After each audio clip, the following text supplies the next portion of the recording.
Hey, I want to say happy Father's Day to you. And for those of you that are mentors to people that are not even your children, we applaud what you do.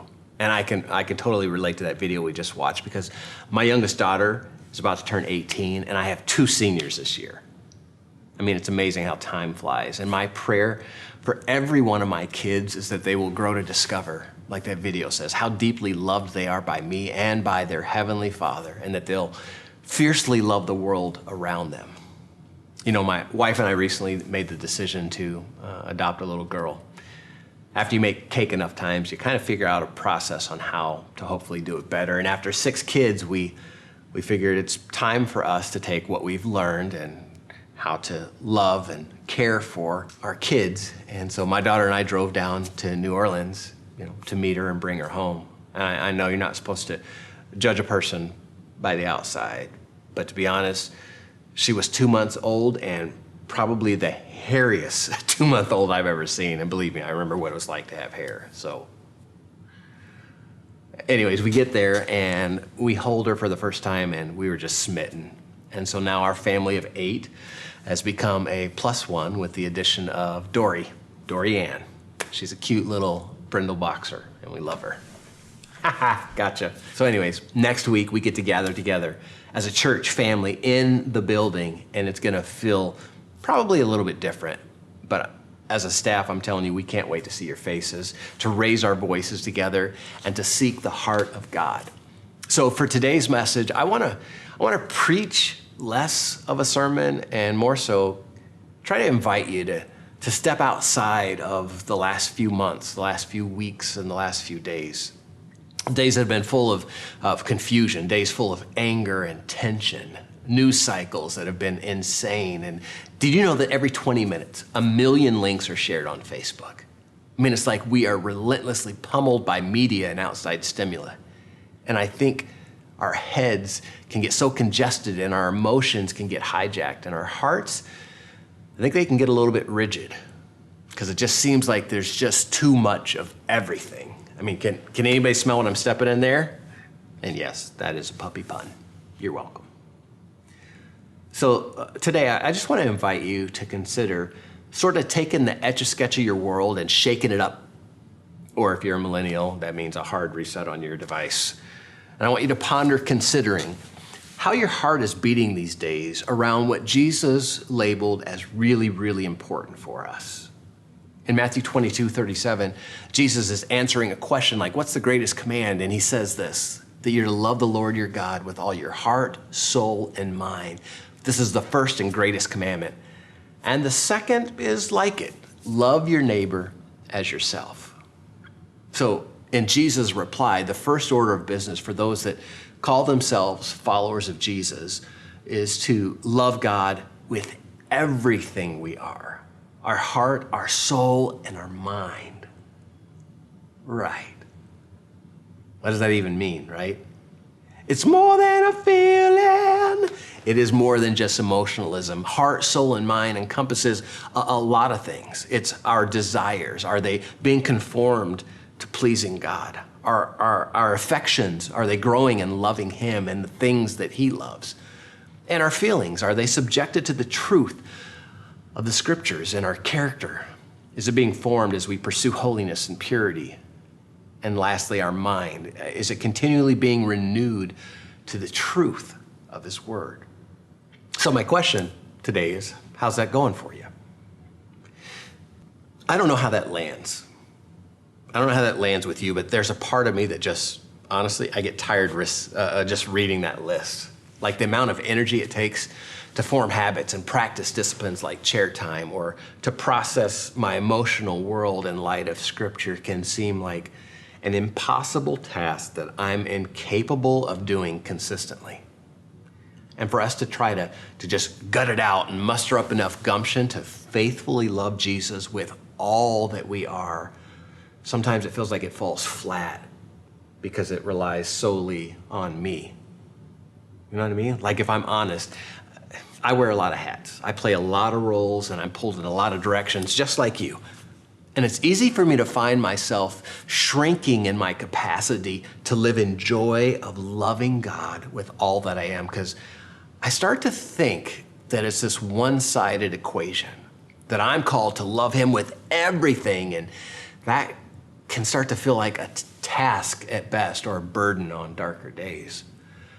But scriptures remind us, like 1 John 4:19, it says, we love because he first loved us.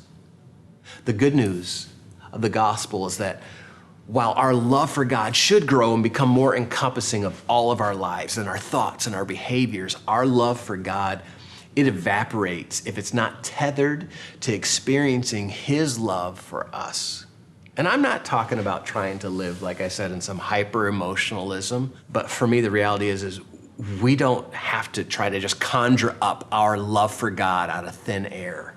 Our ability to love God with all that we are is a response to the initiation of his love for us through the gospel. So you can think of it like this. God's love for us is like a phone call coming in 24/7, and we can reject the call, we can silence the ringer, but at the end of the day, our response to his love that he initiated is to be propelled by the rocket fuel of his bottomless, irrational love for us.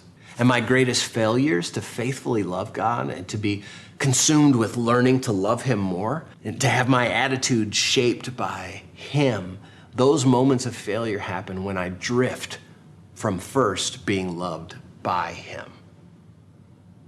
So, question for you. What barriers keep you from standing under the waterfall of his love today?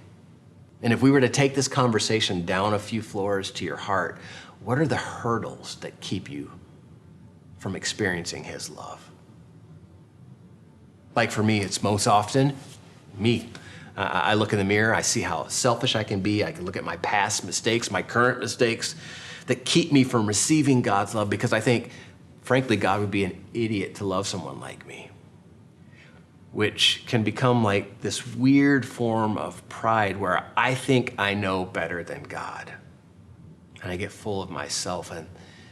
And that when he says stuff like, you're my beloved and I delight over you, Gary, I delight over you, son and daughter, where that should bring freedom, there's this prideful brokenness that wants to rise up in me, that wants to resist that and that doesn't always believe it. Like it doesn't apply to me. And that the cross, where he was brutally murdered and the beatings that he endured to pave a way for me to be liberated from this shame, well, that's been forfeited by all my screw-ups and my inadequacies. And so, if you're like that, then you can join me in having our heart and mind renewed, like Romans 12 says, renewed around the splendor of his mercy and grace for my messed up right now in order for me to present my life as a living sacrifice, as an act of worship as I grow in my love for him.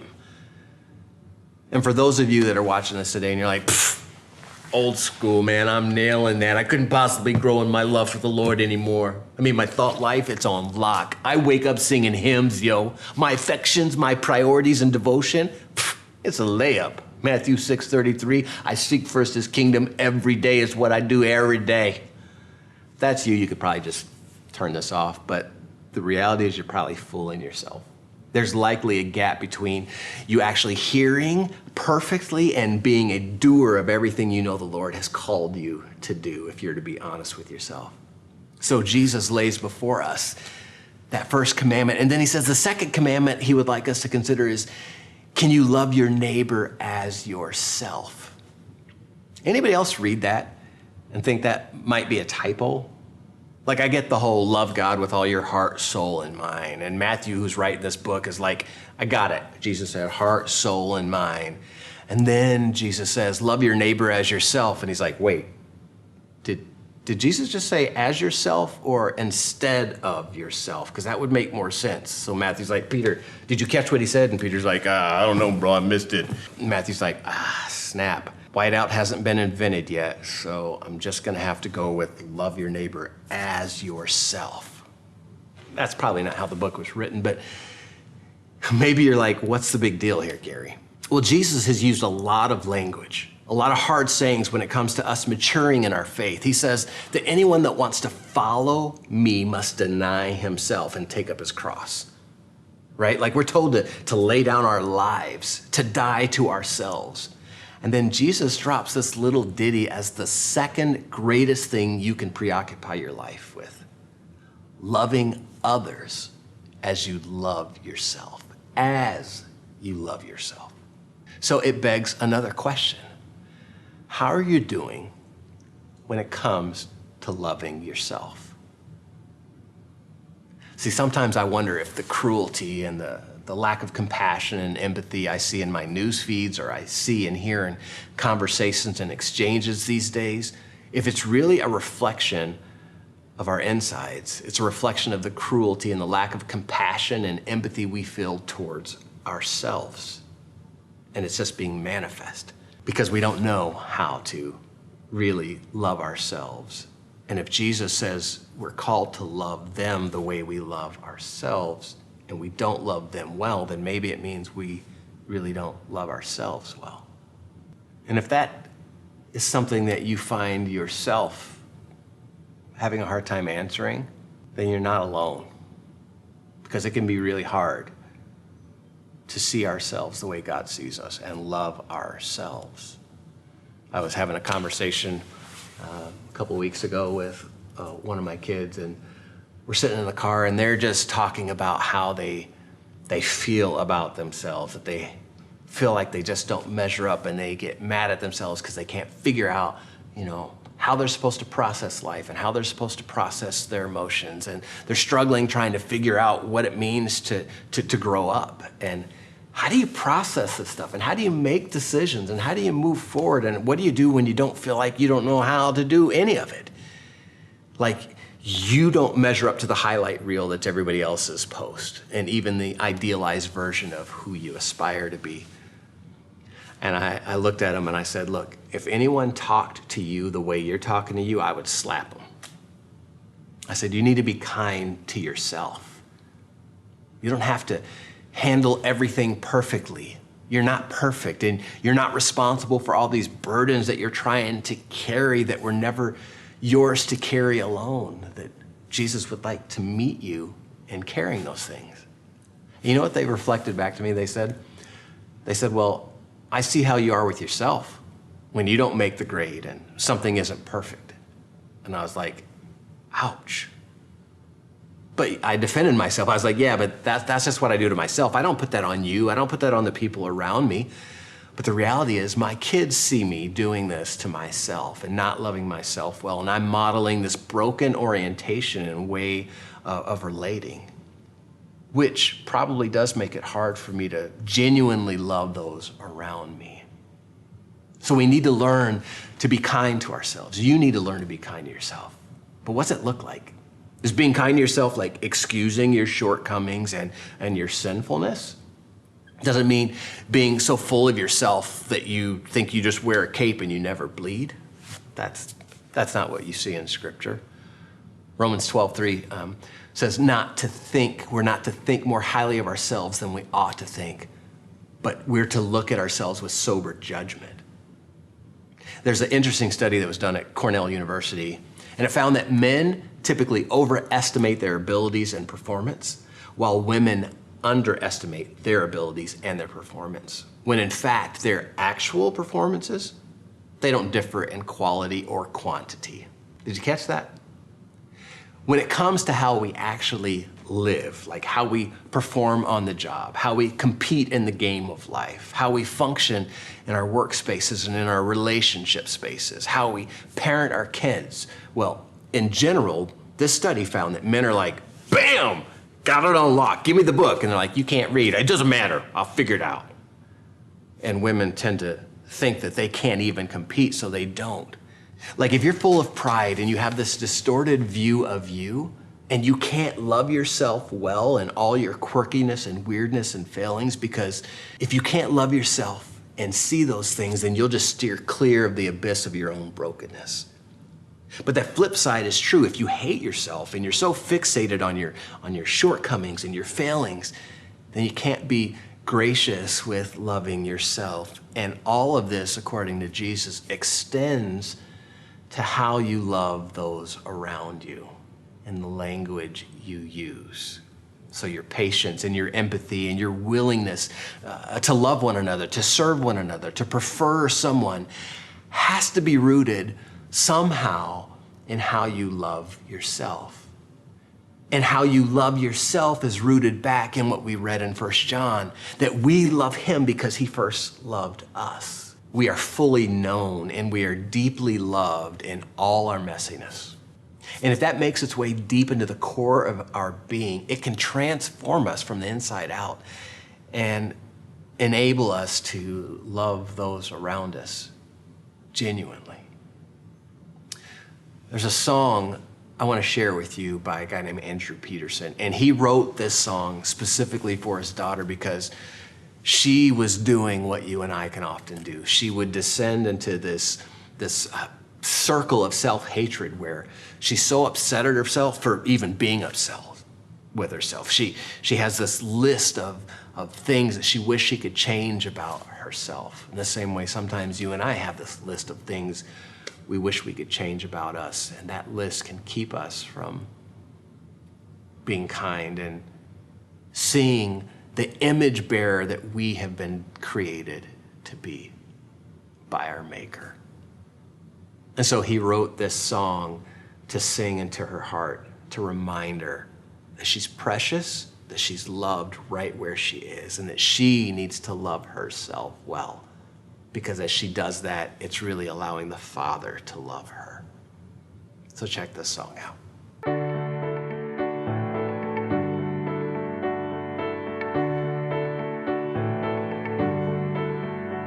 You got all that emotion that's heaving like an ocean, and you're drowning in a deep, dark well.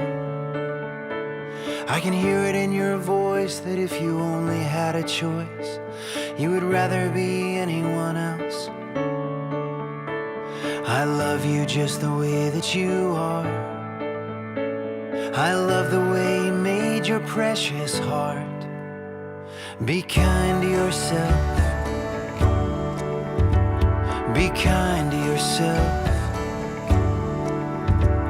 I know it's hard to hear it when that anger in your spirit is pointed like an arrow at your chest. When the voices in your mind are anything but kind, and you can't believe your Father knows best. I love you just the way that you are. I love the way He's shaping your heart. Be kind to yourself. Be kind to yourself.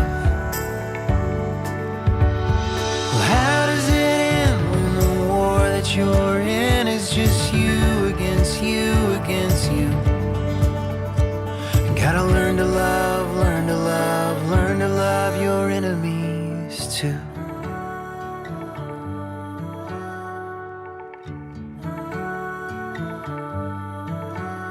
You can't expect to be perfect. It's a fight you gotta forfeit. You belong to me, whatever you do. So lay down your weapon, darling, take a deep breath and believe that I love you. Be kind to yourself. Be kind to yourself. Be kind to yourself.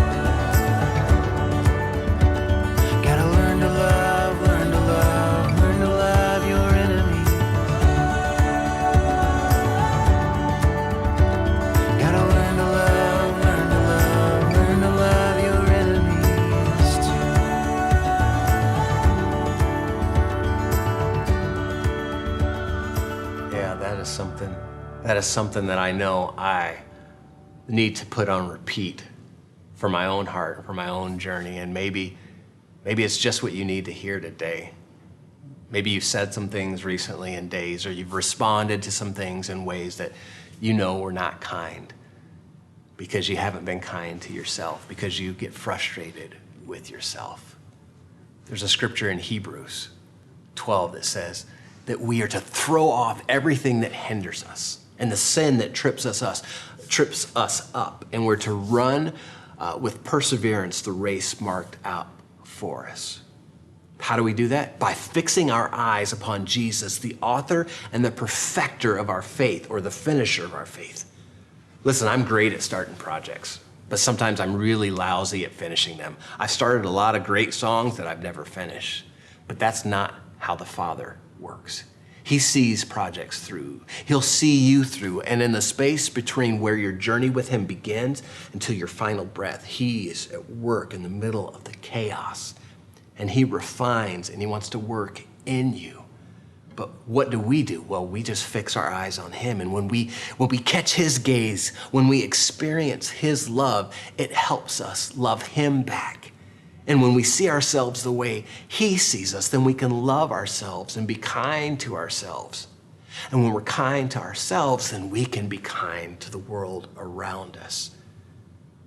And I think you would agree with me that our world right now could use a little bit more love, a little bit more empathy, a little bit more understanding, can it? And it begins with the 2 commandments that Jesus has called us to. Will you love him with all your heart, soul, and mind? And you do that first because he loves you. And as he loves you, you love yourself. And as you love yourself, man, what kind of fire would transform our world and consume all the hatred and the pettiness and overwhelm it with love if we could love ourselves and be loved by him? And so I don't know where you are in your journey today. Maybe you're not somebody who is a person of faith. You've never placed your trust in Jesus. And maybe the precise reason you haven't done that is because you're like, I've got too much baggage in my past, or too much baggage that I'm carrying right now. And I just want you to know, wherever you're watching today, that today could be a reset. It could be a hard reset. It could be an etch-a-sketch moment where Jesus can transform your life as you surrender to him and as you lay your life, your entire being at his feet and say, God, I want you to be in charge. And I want to experience this kind of love that isn't tethered to my performance, but it's tethered to a cross where Jesus lays down his life so that you can experience home and being loved. So there's no magic words you need to pray. What you need to do is just simply say to him in your own words, God, I see that I have a need for you, and I know that there's nothing I'm ever going to do that is going to be good enough. So I'm going to trust that when you say that you love me and that you welcome me, that you really mean it. And you can just say, God, I want to follow you. I want to trust you with my life. And what that means is what we've talked about. It means he's going to shape the way your heart functions. He's going to shape the way your mind is transformed as you faithfully follow him. And you can begin that journey today. And maybe you're watching this and you're like, man, I feel like I do my best, Gary, to love God, but I really have a hard time accepting who I am and thinking that Jesus can really love that. Well, maybe as you allow him to love you, maybe that could flush out the lack of love that you have for yourself. Because that's what your neighbors, your family, your friends, that's what they need to experience. And this goes for you dads. Sometimes dads can be the hardest people on themselves. Sometimes they're oblivious. We can be oblivious to our screw-ups and how inadequate we are, and then sometimes we are just consumed by all of our failings as a dad. Well, I want to invite you as well to be kind to yourself, to not make excuse for it, but to invite Jesus in this process as the author and the perfecter to be at work, bringing wholeness so that you can love well. And may you have a great day and a great week experiencing a renewal of his love for you.